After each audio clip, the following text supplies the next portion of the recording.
Cada mes, cada dia 29, es feia acompanyar per una de les nenes i anaven al cementiri a dipositar un test amb geranis davant la placa del nínxol on hi havia la inscripció de la mort del seu fill.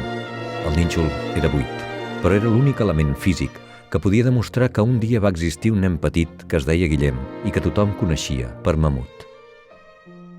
Tot el cementiri feia olor de flors i de gent. Hi havia un enrenou que podia merèixer el nom d'animació. Hi havia, cosa que no passava la resta de l'any, una munió de persones que anaven i venien, que recitaven en secret una oració, que dipositaven un ram de flors als peus d'algun nom.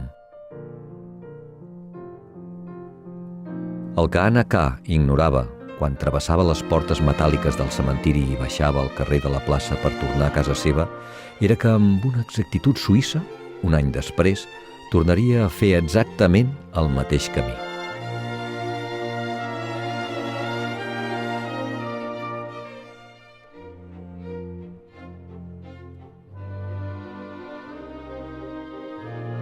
De seguida es van afegir al grup de pares que els capvespres d'estiu prenien un refresc a les taules dels bars de la plaça de l'Ajuntament, davant la xiscladissa de l'aviram que ells mateixos havien dut al món.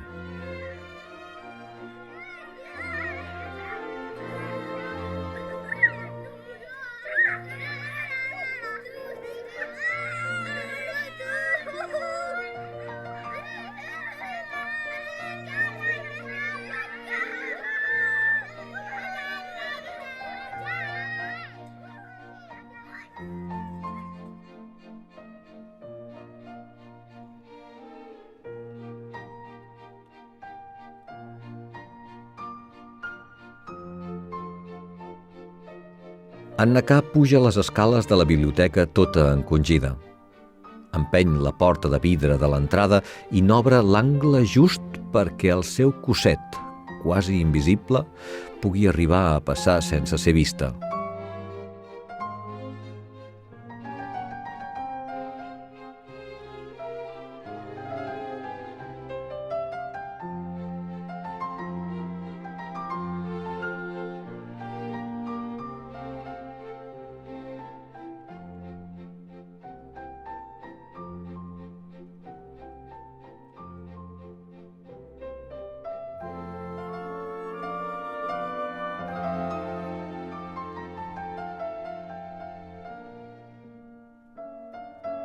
Les 4 noies s'havien organitzat amb prou saviesa perquè la seva vida quotidiana fos àgil i fluida i les necessitats d'una no fessin trontollar les de les altres.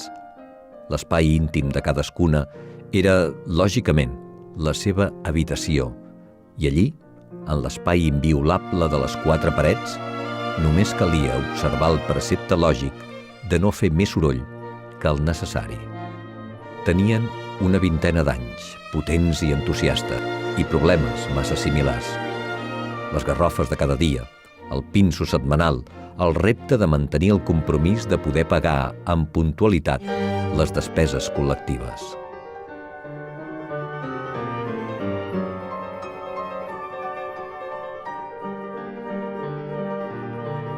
Va enfilar una avinguda poc transitada que, en direcció a muntanya, arribava al carrer principal del poble.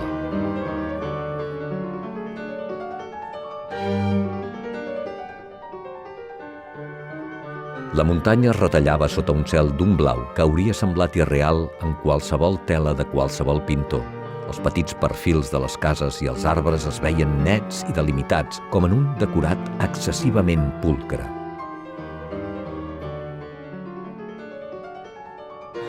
Va tancar el llibre i, com els trens a plena nit, va intentar imaginar d'una manera gràfica quin era el rastre que podia deixar una persona quan ja ha partit per sempre.